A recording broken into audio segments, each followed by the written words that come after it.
Yang terhormat Bapak Geji Kampung Alukau, yang terhormat Bapak Babinsang, Tu Imam, kemudian seluruh perangkat desa, perangkat kampung, yang kami hormati pemuka agama, pemuka masyarakat, Bapak Ibu, orang-orang tua kami, adik-adik kami, pemuda-pemudi, remaja dan remaja Islam, dan yang kami cintai, anak-anak kami yang gak bisa diam.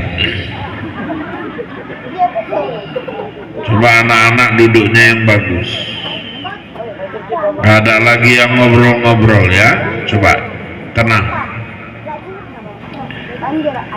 Pertama, kita bersyukur kepada Allah. Sore ini kita dipertemukannya, alhamdulillah cuaca pun terang, sehingga walaupun perjalanan tadi agak sedikit berliku-liku menghadapi gelombang lautan, tapi alhamdulillah kami bisa tiba di tempat ini dengan keadaan sehat, selamat, bersilaturahmi dengan Bapak Ibu semua. Mudah-mudahan pertemuan ini pertemuan yang mendatangkan rahmat dan ridha Allah Subhanahu wa Ta'ala. Amin. Amin ya Rabbal. Salawat wiring salam mari kita hadiahkan kepada junjungan Nabi kita Muhammad sallallahu alaihi wasallam. Mudah-mudahan dengan senantiasa berselawat kepada beliau, kelak di yaumil akhir beliau berkenan memberikan syafaatnya kepada kita semua. Amin amin ya Rabbal. Bapak Ibu yang dirahmati Allah, Nabi Muhammad diutus ke permukaan bumi ini, salah satu misi utamanya adalah untuk memperbaiki akhlak manusia. Ini sesuai request Pak Geji. Innama bu'istu liutammima makarimal akhlak. Sesungguhnya aku diutus adalah untuk menyempurnakan akhlak manusia. Memang belakangan ini kita lihat di mana-mana Bapak Ibu, akhlak ini menjadi problem yang sangat mengkhawatirkan. Sehingga kalau dikaitkan dengan hadis tentang ayatul kiamah, tanda-tanda kiamat, sepertinya memang udah pada kelihatan. Di antaranya banyak anak lahir nggak tahu siapa ayahnya. Sekarang ini bapak-bapak, ibu-ibu, orang nikah bulan 3, melahirkan bulan 6.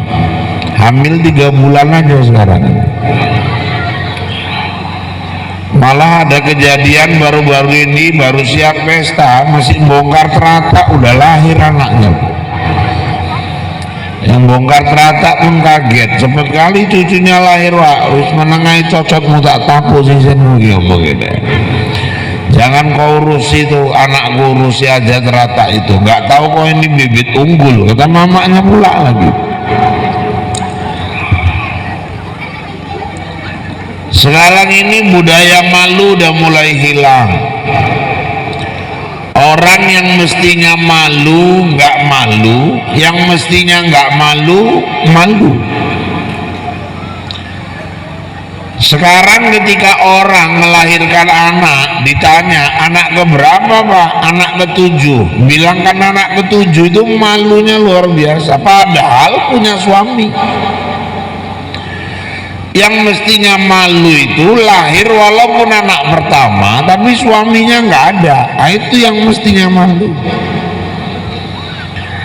Mau anak ke-7 mau anak ke-12 nggak ada masalah, orang ada suami kok. Cuma memang kalau tiap tahun beranak pun lucu juga memang.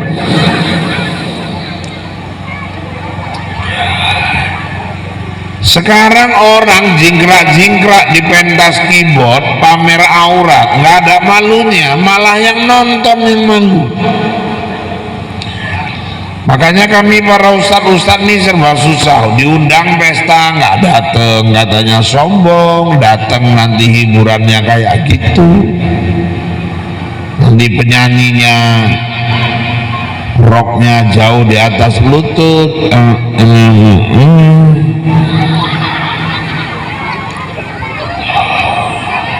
nanti ngambil nasi kursinya penuh, dapat kursi. Itu kalau bagi kue rame anak-anak itu memang nggak dibagi aja pun tadi udah ribut bagi kue, ya demon lah orang itu. Coba panitia cepat sedikit baginya, cepat, coba biar tenang. Itu di mana aja Bu, kalau lagi ceramah dibagi kue, ustadz pasti kalah itu. Yang belakang pun batin gue itu kan gini apa orang mungkin ya. Udah nggak nengok muka aku lagi tuh, masih bayangkan gue aja. Udah mulai nanya kawan nih, risole mungkin ya. Panitia cepat sedikit baginya. Udah anak-anak duduk tenang, semua dapat. Malah nanti yang paling tenang dapatnya 2 itu kalau nggak salah. Jadi bapak-bapak, ibu-ibu yang dirahmati Allah, kadang-kadang kita pesta pun serba susah, nanti nggak datang, kata orang sombong, datang hiburannya kayak gitu, nanti ngambil nasi kursinya penuh, dapat kursi pas di depan pentas, kok anteng air matanya nengok ke depan, orang pun bisi-bisi, ustadznya selera katanya. Nanti makan tunduk aja ya kayak orang pau, kan serba payah. Jadi sekarang ini yang mestinya malu nggak malu, yang mestinya nggak malu malu. Sekarang orang lebih takut malu sama manusia daripada takut malu kepada Allah.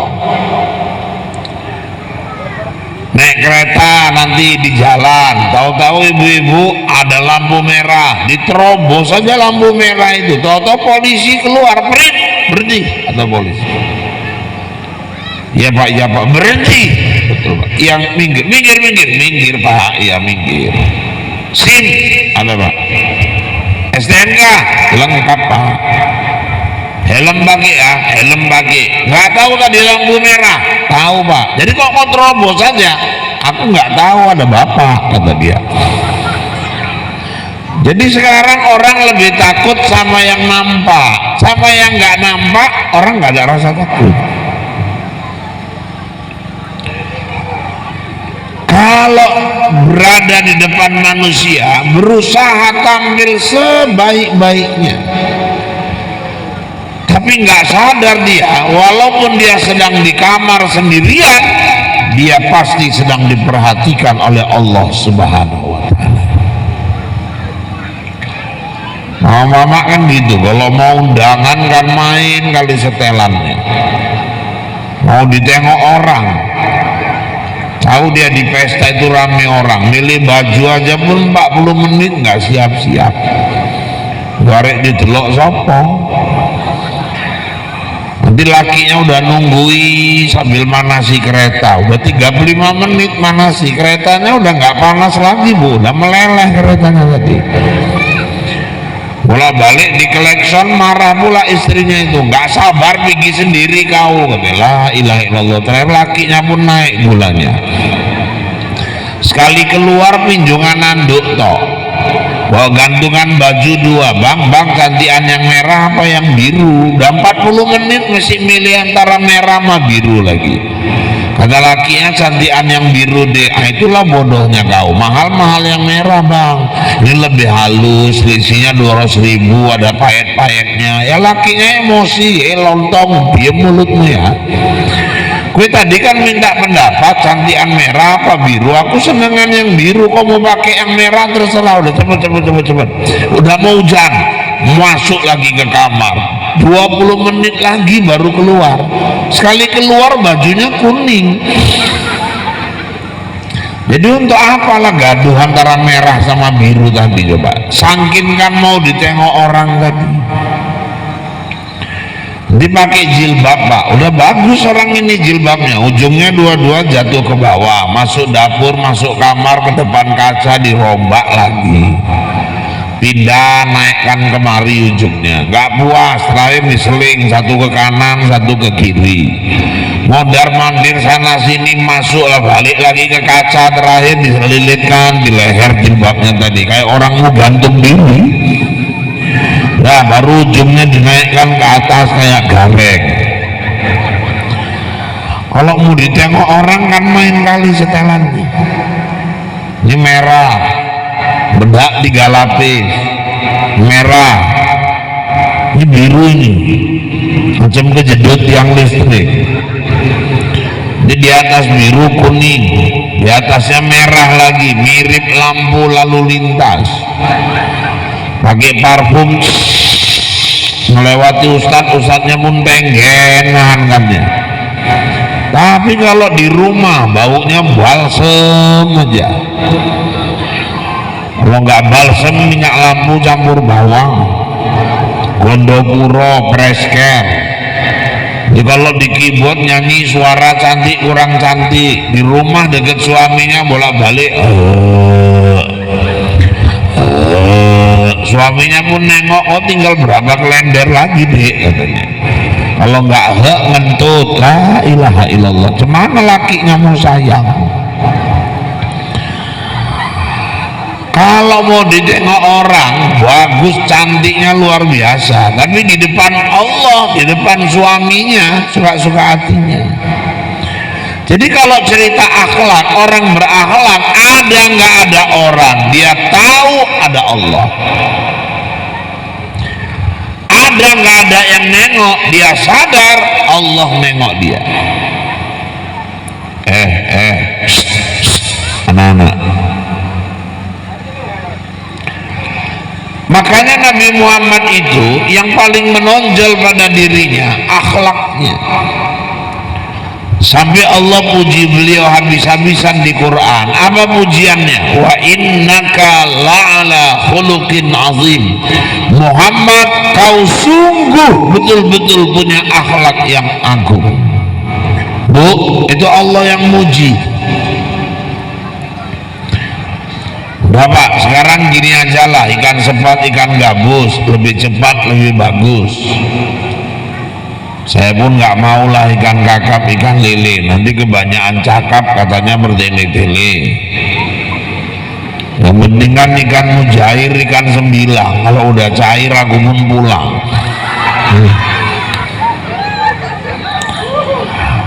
Bapak Ibu yang dirahmati Allah, yang pertama yang diajarkan Nabi itu apa Ustaz? Akhlak kepada Allah.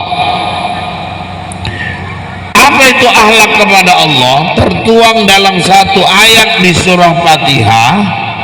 Iyyaka na'budu wa iyyaka nasta'in. Hanya kepadamu lah aku menyembah, hanya kepadamu lah aku minta pertolongan. Akhlak kepada Allah, pegang teguh betul-betul prinsip itu. Kalau sudah na'budu, nyembah kepada Allah, harus nasta'in, minta tolongnya pun kepada Allah. Ini banyak orang sholatnya udah betul, ngajinya udah betul, ibu-ibu kadang sekolahnya tinggi, bukan lagi S1, S2 udah, tapi na'budu, nyembahnya kepada Allah, nasta'innya pindah, nggak minta kepada Allah. Banyak orang yang iyyaka na'budu wa iyyaka nasta'in, nyembah sama Allah, minta tolongnya sama dukun. Masih banyak orang Islam pesta yang dicari pawang hujan. Kalau pawangnya ahli sholat nggak apa-apa, rajin ke masjid, rajin baca Quran, rajin tahajud, minta bantu doa, silakan. Udah pawangnya sholatnya pun nggak jelas, nggak pernah kena wudhu, raine bleketok. Mau pesta sibuk nyari pawang, mbah minta tolong lah mbah, ini mau ngawinkan anak paling kecil. Waktu kakaknya dulu tumpur mbah, modal aja nggak balik, hujan deras, pawangnya bodoh kali waktu itu. Oh, ngambil dari mana pawangnya? Dari kebun mbah. Aku nggak tahu kalau mbah bisa. Jadi cemana ini maksudnya? Jadi syarat-syarati lah mbah, biar jangan hujan. Ya udah, kau cari cabai merah 3, bawang merah 3, merica 3 sendok, garam 1. Mbah mau nyambel mbah, cocok nih gue golek wae. Rokok di Samsu 2 bungkus. Dukun sekarang pun ngerti bu, nggak mau gudang garam merah, milih pak di Samsu.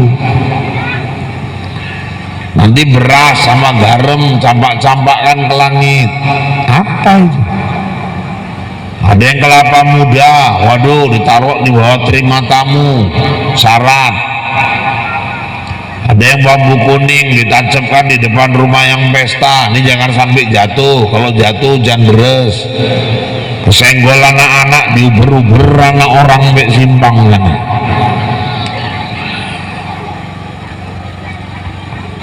Saya pernah ibu-ibu, ada orang mau ngawinkan anak jumpai saya, Pak Ustadz saya 2 kali pesta minta sama pawang gagal terus. Kata ketua wirid, saya suruh jumpai Pak Ustadz. Jadi maksudnya ini mau ngawinkan anak lagi.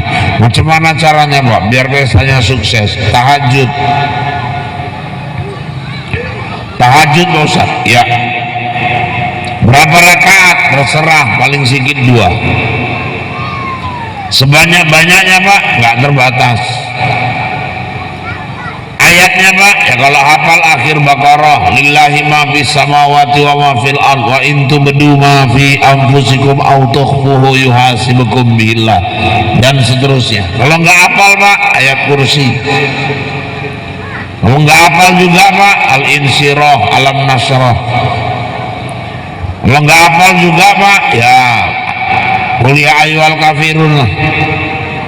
Qul ya ayyuhal kafirun pun kadang nggak dapat ujungnya Pak, muter-muter di situ-situ aja. Qul ya ayyuhal kafirun la a'budu ma ta'budun wala antum a'biduna ma a'bud wala ana a'bidum ma abattum wala antum a'biduna ma a'bud wala ana a'bidum ma abattum wala antum a'biduna ma a'bud wala ana a'bidum ma abattum wala antum a'biduna ma a'bud. Rupanya istrinya dengar, lakumkan bang, kata istrinya. Malah dilakumkannya nyalah juga, lakum dinukum walad dolin, malah belok juga. Pak, kalau itu pun nggak hafal juga Pak, yang mana yang hafal lah, yang penting tahajud. Pak, saya yang hafal cuma inna a'toina sama qul wallah. Ya udah itu aja dibaca. Nanti rakaat pertama inna a'toina, kedua qul wallah. Nanti ketiga jangan sama, qul wallah dulu, baru 4-nya inna a'toina, biar nggak nampak kali sama malaikat. Di kelima inna a'toina, 6 qul wallah lagi. Paling malaikat batin kok kayak iki wae omong deh. Pak, kalau inna a'toina pun nggak hafal Pak, ya inna lillahi wa inna ilaihi rajiun. Berarti manusia terakhir itu. Oh, jadi kalau pestamu sukses Pak, tahajud. Terus ada lagi Pak, ada apa itu? Punya rezeki, ya minta doa sama anak yatim, santuni anak yatim. Ibu saya ajari ya Bu ya, maaf bukan ngajari, ngingetkan. Ibu kalau nyantuni anak yatim, ibu tahu cara yang paling afdol. Saya baca di kitab, suruh suami kalau misal mau beli beras, suami yang beli berasnya, suami yang beli sembako, suami kalau mau ngasih tas sama anak yatim, alat sekolah, suami yang suruh beli. Udah bawa pulang, masukkan amplop duit, beras, sembako, tas, duit, kasih sama istri, ibu yang nganterkan. suami yang belanja, istri yang nganter, itu yang paling abdol. Kenapa nggak sekalian suami aja Pak? Jangan, nanti kalau mama anak yatimnya cantik, laki ibu nggak pulang-pulang, disuruh menyelamatkan yatim, janda-jandanya diselamatkan sekalian nanti. Loh, kok kayaknya ketawanya macam pernah kejadian ini kayaknya. Jadi bapak-bapak, ibu-ibu sekalian yang dirahmati Allah, minta doa anak yatim. Saya bilang, Ustaz bantu-bantu doa. Kenapa Ustaz? Ya udah, nanti saya bantu doa. Pesta pas hari H udah tahajud nyantuni anak yatim, saya bantu doa. Pas hari H Bu, alhamdulillah kayak gini cuacanya paginya.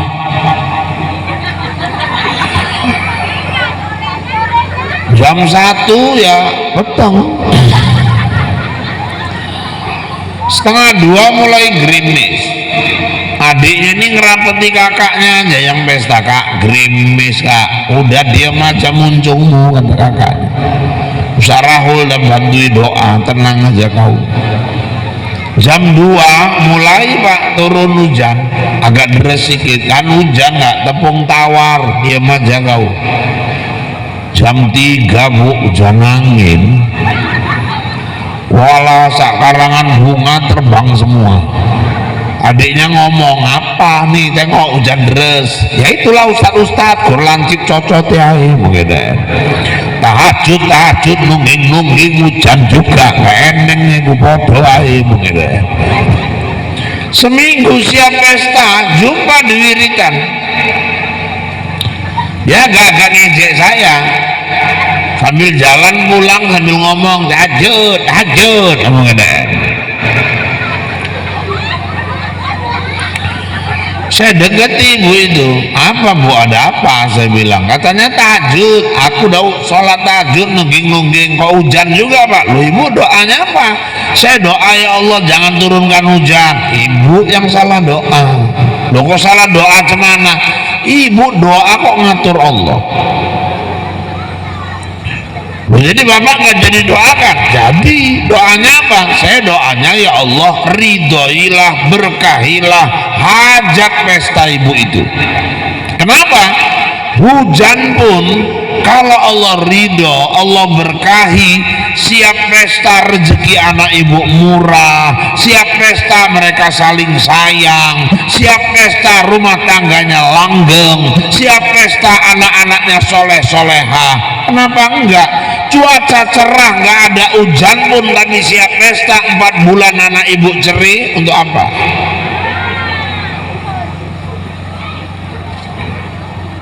Ibu atur-atur pula soal hujan. Ibu minta jangan turun hujan. Pohon-pohon sawit itu minta hujan. Ibu minta jangan turun hujan. Petani-petani yang baru nanam padi itu, mereka minta hujan. Ibu doa minta jangan turun hujan. Tukang dor semir itu kalau bisa tiap hari hujan. Ibu minta doa jangan turun hujan. Hari itu waktu awal-awal Covid, mama-mama pada gila bunga. Itu yang asal jumpa lompong cabut, asal jumpa lompong cabut, janda-janda bolong ditanami semua. Sekarang udah nggak sempet nyiram, jandanya udah nggak bolong lagi, koyak janda-janda itu. Bentar lagi diheting janda yang satu-satu. Ibu nggak sempet nyiram, Allah turunkan hujan. Allah yang nyirami. Ibu minta jangan turun hujan. Kodok-kodok itu mau kodok kalau udah hujan. Ngaji kodok itu rame-rame. Kan ngaji ya.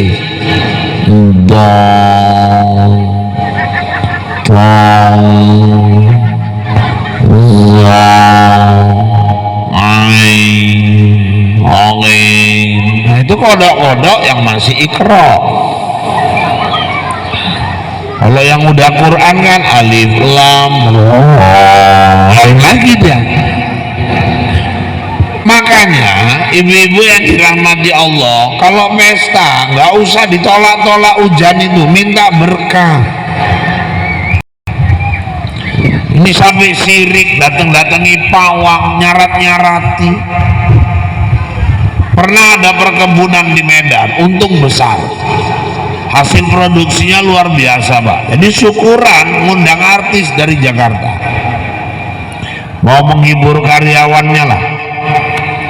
Dan semana rapat pimpinan kebun kan ada M, tiba ADM ada askep, asisten mandor ikut rapat semua. Siap rapat mandornya ngomong, Pak ADM izin, kenapa? Ini persiapan saya tengok udah mateng kali ini. Iya, pentas udah, sound system sudah, iya.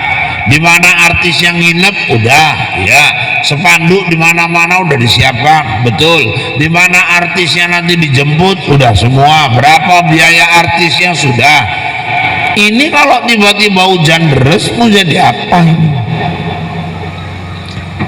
Penonton nggak kita siapkan tenda di lapangan. Kalau hujan, meneng kabeh.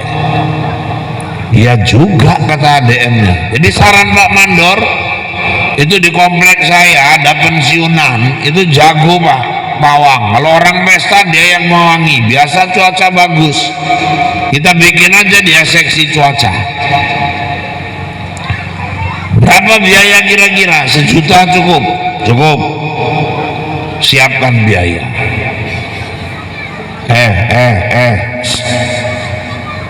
3 hari menjelang pesta, Pak ADM manggil Pak Askep, ini ada uang 1 juta. Ini untuk biaya pawang, kasih sama pawang hujan. Pak Askep manggil asisten, Pak asisten, ya Pak, ini ada duit 500. Rupanya dipotong sama Pak Askep, kasihkan sama pawang. Siap Pak. Asisten manggil mandor, ini ada duit 250. Ini untuk biaya pawang. Ya, terakhir sampai ke pawang tinggal cepek limpul. Pas hari H pesta dikorek lobang di belakang pentas, ditabur-taburkan beras, segala bunga dikelilingi lapangan. Malam tampil artis jam 9, hujan. Sederes-deresnya. ADM marah sama pawang, cemana kerjanya Mbah, kok bisa hujan? Cemana lah Pak, cepek limpul ngelawan Allah, ya hancur laku, kata dia.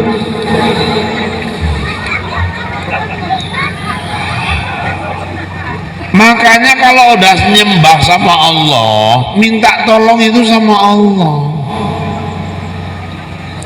Suami nggak pulang-pulang, ngapain kok nyari dukun?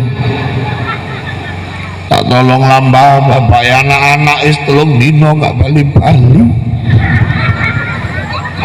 Dukunnya pun marah, kau baru 3 hari aja udah keter. Bang Toyib itu 3 kali puasa, 3 kali lebaran. Masalahnya bukan karena itu Mbak. Jadi apa masalahnya? Aku denger dia ada main sama janda kampung tempel. Kalau jandanya cantik nggak apa-apa, udah hitam, jelek, pendek, tonggek, pesek, batak pula itu. Janda tadi anaknya 7 pula, Mbak pikir kalau cantik aku ikhlas. Jadi maksudmu cemana? Ya disyarat-syarati lah Mbak, cemana caranya dia berlengket aja sama aku. Udah kau pulang, kau cari rambutnya biar kumainkan dari sini. Pulang sampai rumah ada sisir, ada rambut, ambil, masukkan ke amplop, bawa balik ke dukun. Ini Mbah, lupa kalau serumah sama mertua. Rupanya yang terambil rambut mertuanya. Udah dikerjai dukun, terakhir mertuanya yang ngintili dia ke sana kemari. Coba kalau minta tolongnya sama Allah, nggak nyasar. Makanya orang Islam salah satu akhlaknya kepada Allah, iyyaka na'budu wa iyyaka nasta'in. Pak, masalahnya gini loh Pak. Apa? Saya kadang-kadang berdoa kok doa saya nggak dikabulkan Allah. Berarti bukan itu yang terbaik untuk ibu. Ibu hamil, minta anak laki laki-laki, tahu-tahu lahir perempuan, Allah tahu yang terbaik. Berarti kalau laki anak pertama itu kurang baik. Terus apa lagi Pak? Usaha lagi. Suaminya pun nggak ada masalah kok, seneng aja kalau suruh usaha.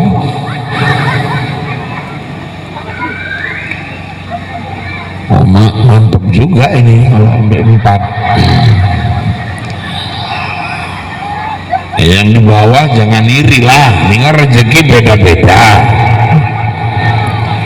Berarti kalau yang dapat cuma yang di atas, itulah yang terbaik ya. Jadi kalau kita berdoa atau nggak dikabulkan, berarti yang kita minta bukan itu yang terbaik. Nih musim masuk PNS, mungkin anak ibu ada yang ikut ujian masuk PNS. Ibu silakan doa, waktu anakmu ujian usaha dulu, berdoa. Anak ibu suruh tahajud, sholat duha, kalau perlu tambah lagi puasa sunat puasa sunnah. Pak, nanti kalau tahu-tahu nggak lulus, berarti itu yang terbaik. Apa kalau udah PNS itu pasti lebih mantap? Kalau PNS pasti lebih maju dari yang nggak PNS? Belum tentu Pak. Kalau sekarang ya lebih mantap tuki sawit daripada PNS. PNS menang seragam aja itu. Kadang gajian pun habis potong bank.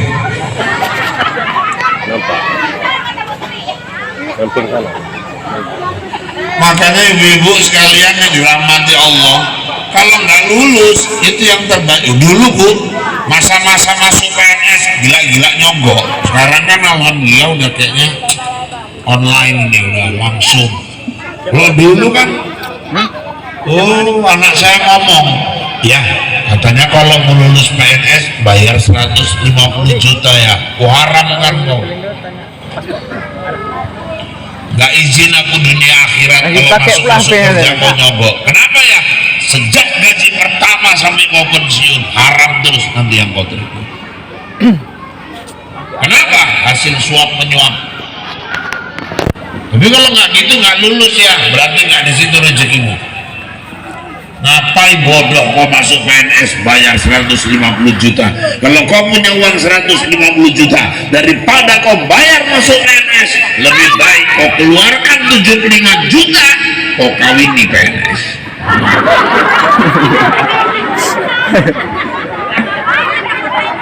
Duit kita masih sisa 75 juta lagi. Ya tak ajarilah anakmu kok mau. Jadi ibu yang dirahmati Allah, kalau nggak lulus berarti itu yang terbaik. Jangan keluh kesah.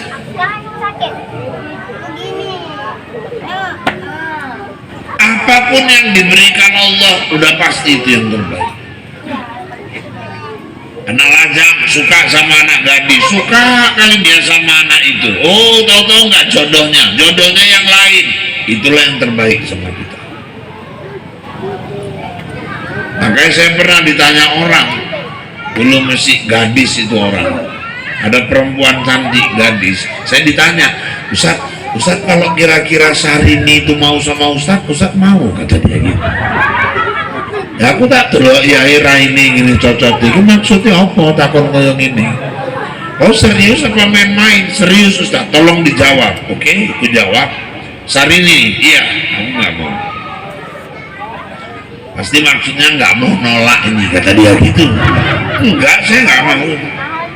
Sombong kali Ustaz. Sarini artis papan atas. Nggak aku jelaskan, mau aku tahu. Kenapa Ustaz nggak mau sama Sarini? Kau bayangkan, Sarini itu beli bulu mata aja sebelah 5 juta. Kanan kiri 10 juta. Mau berapa kali ceramah maulid aku belikan bulu matanya. Itu baru bulu mata. Sarini beli tas saja terbang ke Hongkong kok. Saya belikan istri saya ke pajak Hongkong. Kan udah jauh kali bedanya. Udah dia cantik, kita ngagumi aja, memiliki nggak sanggup. Kadang-kadang lebih bahagia jadi pengagum daripada jadi pemilik. Berdiri di simpang Bayan, lewat mobil mewah Toyota Altis, supir di depan, di belakang yang punya ibu-ibu muda cantik pakai jilbab baca koran, pelan-pelan lewat di depan kita yang nengoki, ya Allah, bis motorin mewah, wongi ayu, Islam, kita pula yang kesenangan. Yang naik mobil itu pening mikirkan angsuran mobilnya 35 bulan lagi, mikirkan ngisi minyaknya tiap hari, gaji supirnya tiap bulan, pajak tahunannya, belum biaya dorsemirnya, belum biaya asuransinya, nanti undangan makan pikirannya ke mobil aja takut lecet kesenggol orang. Bu, lebih bahagia jadi pengagum daripada jadi pemilik. Kadang-kadang jangan salah jangan salah ngartikan kaya itu. Orang naik mobil Toyota Altis belum tentu lebih kaya dia daripada ibu. Alah Ustaz itu kan nyeneng-nyenengkan aku aja. Enggak. Ya mobilnya mewah, mobilnya itu aja. Ibu mau ke Medan pergi, mobilnya lain, pulang lain lagi, bolak-balik ganti mobil, kan kayaan kita. Kita supirnya bolak-balik ganti, ya supirnya itu aja. Ya mau bikin kemana-mana jelaskan, nanti kita kemari, mampir kemari, singgah kemari. Kalau ibu kan enggak, modal gini aja berhenti, nggak perlu jelaskan kemana, sampai tempat tinggal mudik, minggir supirnya patuh. Bu, kaya itu di sini. Apa kaya itu Pak? Kalau kita sudah mensyukuri yang Allah kasih, itulah kaya. Seberapa banyak harta kalau nggak pernah bersyukur, miskin. Ibu walaupun tinggal di pedalaman gini, tapi kalau ibu syukuri yang Allah kasih di sini, tinggal sama suami sama anak-anak, nikmat. Biarkan aja orang kota masuk, mau bilang apa terserah. Kadang-kadang ada orang masuk ke daerah pedalaman ngomong, ya Allah kok ada orang ya tinggal di sini. Kayaknya di sini nih jin aja pun nggak tega buang anaknya. La ilaha illallah. Ngomong karo duit DN, cocotmu iku ngomong karo DN. Memang kami di pedalaman, tapi kami di sini hidup kompak, guyup, saling menyayangi karena Allah. Rumah tangga kami tentrem, kaya itu di sini, bukan di harta. Nyatanya banyak orang sawahnya luas membentang, pabriknya tinggi menjulang, kesana kemari naik kapal terbang, uangnya numpuk di bank, kalau makan pakai rendang, ditambah udang sama empek-empek dari Palembang. Tapi sayang walau bergelimang uang, hidupnya nggak pernah tenang, nggak pernah senang. Kenapa? Karena lakinya mata keranjang, ketangkep melarikan mantan istri orang, janda Aceh Tamiang.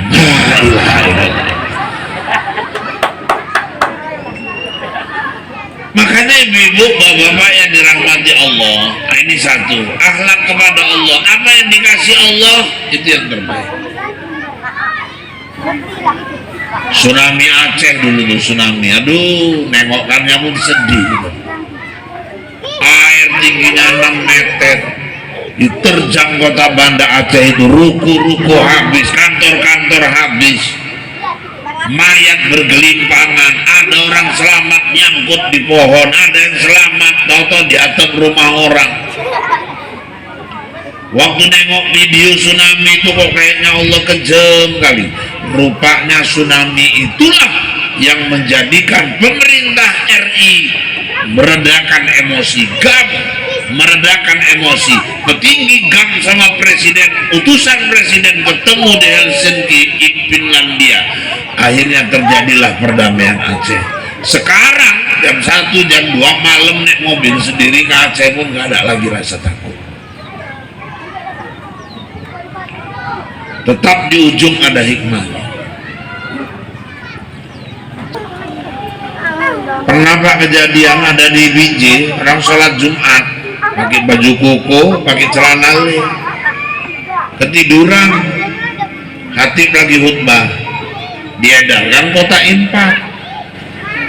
Pas di depan dia, karena dia ketiduran, kawannya nyenggol, bang,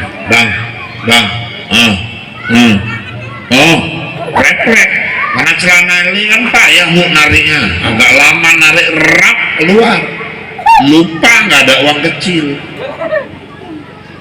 sekali buka, mampus banget, limpul cepet, udah terlanjur mengeluarkan, kawan kanan kiri udah nengokin dia aja gini, nggak mungkin nggak jadi narik. Nah 220 aja masa nggak ada, masa infak aja limpul. Nah kamu ketiduran tadi bodoh kan, karena memang nggak ada ya kalah menang lah, limpul tarik, masukkan dompet, ngelipetnya pun lama kali, nggak ikhlas, lewat limpulnya, masukkan, geser, tengok ini ada kotaan jalan gitu, nggak ikhlas kali dia kehilangan limpul tadi, muter ke belakang, tengok lagi ke belakang gini, pas sampai di belakang kanan, oh macam ditampar dia Bu. Belakang rumahnya kerja mocok-mocok, malah masukkan 100, lirik gini, bukan salut dia, malah batin, paten, biji, mocoknya cepet lah, siap sholat di luar dipukulnya bahu kawan tadi, sok paten kau. Paten kenapa? Kau mocok, boleh kita sedekah banyak, tapi sesuaikan. Kenapa kok merepet-merepet? Ku tengok kau tadi masukkan kota infak 100, kerjamu nggak tetap, anak-anakmu sekolah.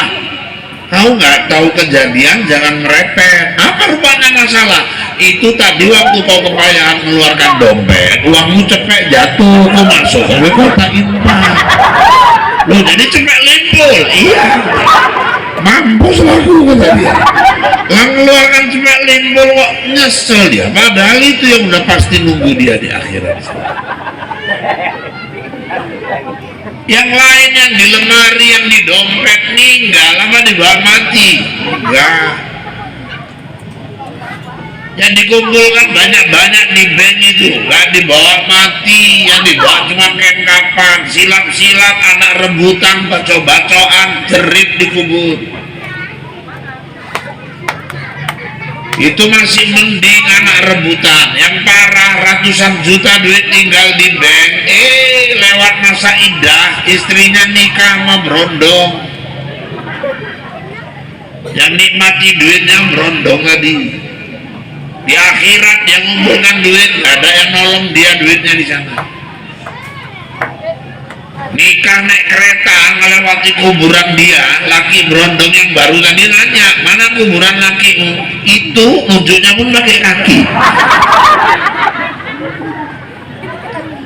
Yang nolong kita tuh uang yang kita jalankan di masjid ini, uang yang kita jalankan di jalan Allah. Dah, nah kan dah hampir 4:30. Mohon maaf nih agak saya lewatkan sedikit asarnya biar ngajinya tuntas. Kalau saya udah saya jamak tadi sholat. Terakhir, sebetulnya banyak lagi nih, cuman kan yang aku gantung lah biar diundang lagi kan. Ceramah ini kan mesti pakai strategi juga. Aku kalau jalan gak ada masalah, asal cocok aja kan gak ada masalah. Jadi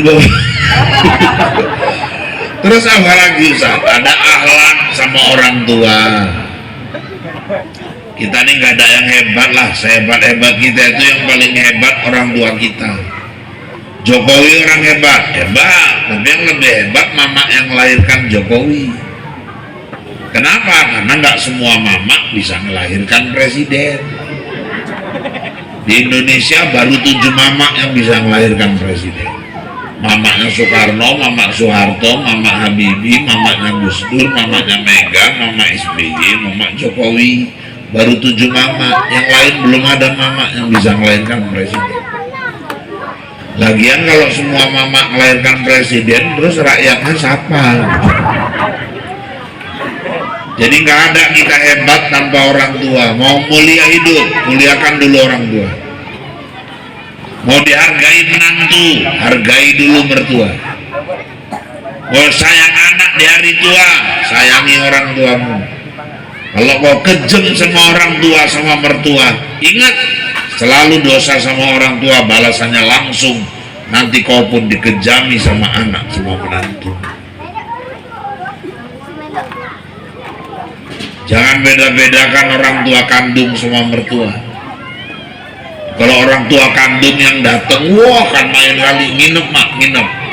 Makan apa mama ngomong, nanti kita jalan-jalan ke Langsa. Udah mak, udah lama nggak kemari. Pokoknya nginep. Mak kandung. Mertua datang baru lagi duduk. Tadi jam biro mak.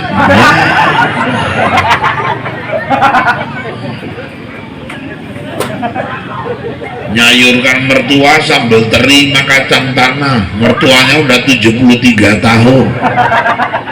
Setengah jam nggak siap-siap makan, masih ngemut-ngemut kacang aja mertuanya. Oper kanan, oper kiri, nggak halus-halus. Sekali konangan mendelik-mendelik mertuanya, rupanya kelolotan teri. Menantu kurang ajar.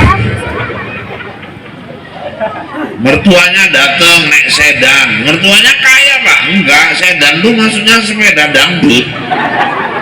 Asal didayung semua marga keluar, Sirait, Siregar, Sirait, Siregar, Sirait, Siregar. Bunyi belnya pun giting, giting, giting. Tahu-tahu bannya kempes, lubis.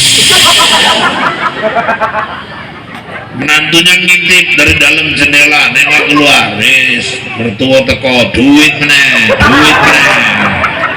Hancur deh. Ngerti kali sawit naik. Masuk mertuanya. Assalamualaikum. Waalaikumsalam.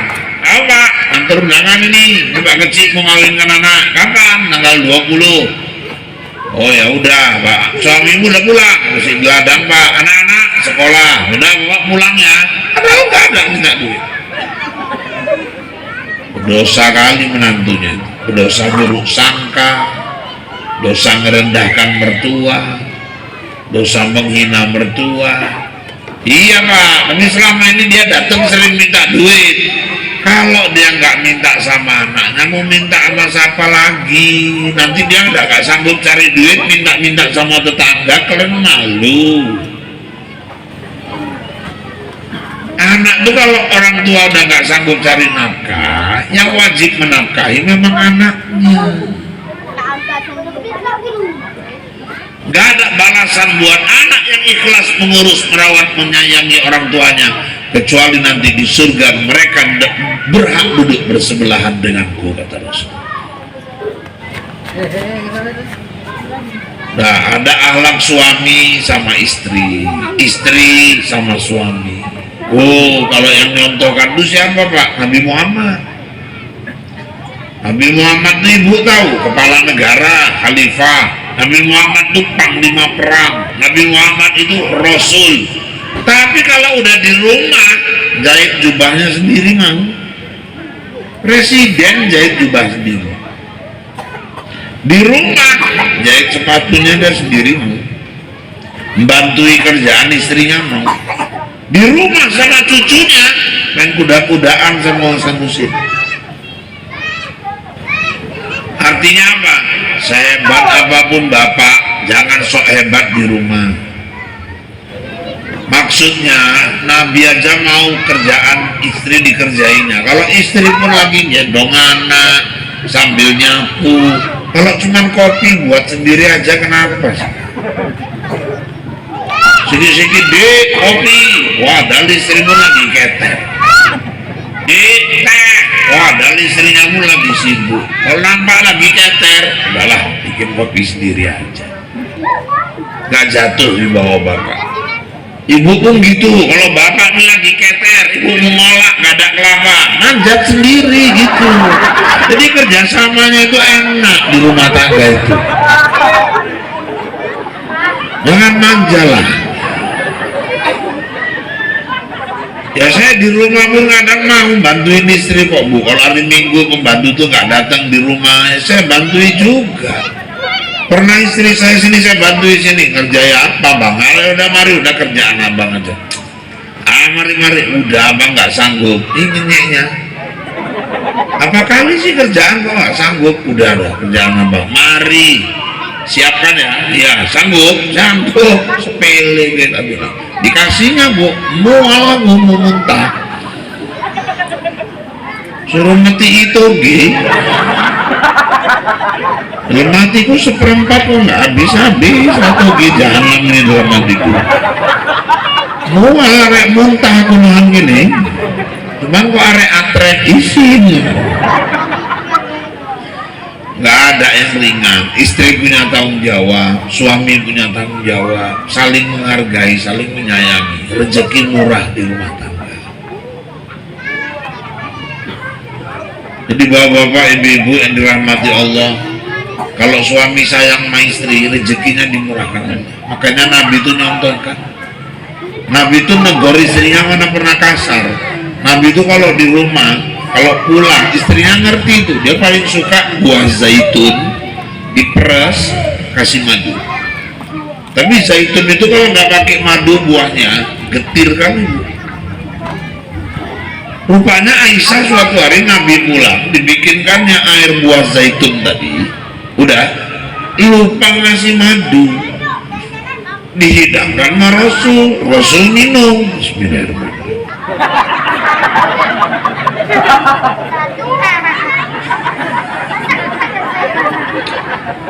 Orang lupa masukkan madu, yang balik ngotori Rasul. Marah Rasul? Enggak. Aisyah, tahan. Labbaik ya Rasulullah. Enak. Ada apa ya Rasul? Udah lama nggak minum segelas berdua. Aku ingin kau minum segelas berdua denganku. Istri Nabi itu kalau diajak minum segelas berdua, bangganya minta ampun. Oh, makasih Rasul, makasih. Langsung Bu, di mana bibir Rasul tadi naruhkan gelasnya itu nampak basah, di situ juga mereka minum. Kalau bapak kan ngajak kongsi ngasih ibu, kan ibu pasti nyari yang keringnya. Oh, ini bekas lambe DN mau ini, kurang biasa sih. Aisyah di mana bibir Rasul, di situ didaratkannya. Sebaik diminum Aisyah, yang baling-baling juga mau nih. Langsung lari ke belakang, masukkan madu, kacu, maafkan aku Rasul, maafkan aku Rasul. Gak ada yang salah, wahai Aisyah. Aku lupa masukkan madu. Gak apa-apa, pahit getir manis kita nikmati bersama. Subhanallah. Ibu lah bikinkan kopi, lupa masukkan gula. Perek nambahin rondo ya.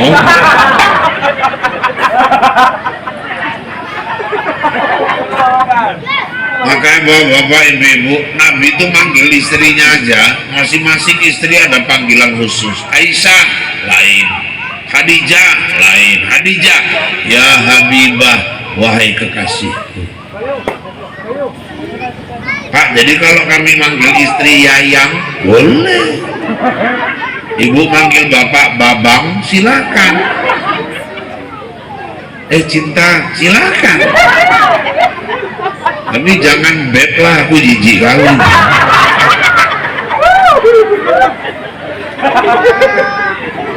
Nanti pulang lakinya dari ladang, udah makan beb. Lalu tahu lewat beb. Nah, cocok lah. Kalau Aisyah, ya Humairah, wahai yang pipinya kemerah-merahan. Karena pipi Aisyah itu putih kemerah-merahan kayak tomat mengkel. Jadi bapak mulai besok kalau pipi istrinya putih agak kemerahan, ya Humairah. Maka di sini yang banyak hitam kebiru-biruan.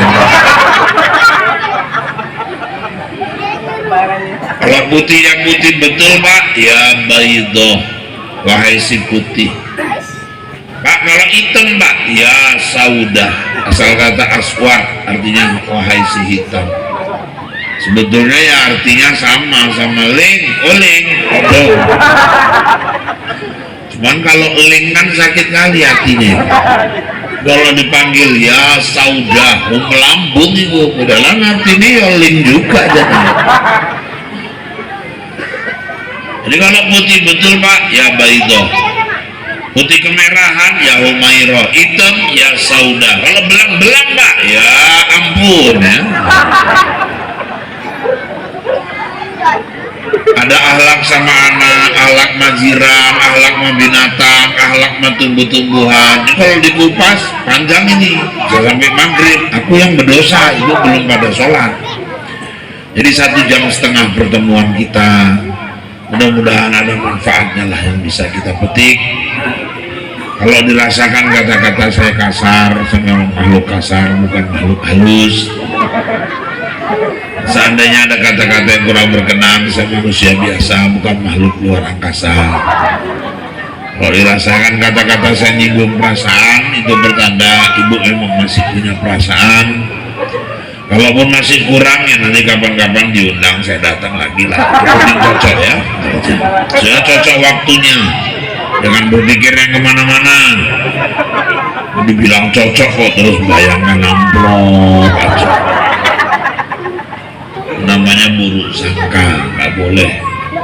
Saya kan baru Islam semalam ceramah, banyak panitia ngasih amplop. Saya nggak sombong Pak, saya buangi amplop itu. Hah? Ya isinya urusanku lagi.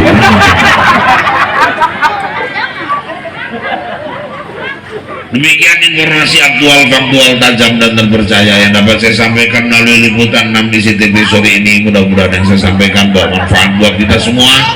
Saya Rahul, Anjeli, Ica, Tabasya, Tati, Goti, Marcel, Suci, dan seluruh kerabat kerja yang bertugas mohon diri dari hadapan Anda. Kita bertemu kembali lain waktu dan kesempatan, namun dalam gelombang yang sama, dalam acara berpacu dalam ibadah. Dua durian, dua kedondong, sekian dudong, burung irian, burung cendrawasih. Cukup sekian dan terima kasih. Kue bangkit, si kue loyang, kacang tojin, si kue bawang. Itulah kue-kue hari raya Idul Fitri. Saya kembali ke Bombay. Wabillahi taufiq wal hidayah. Wassalamualaikum warahmatullahi wabarakatuh.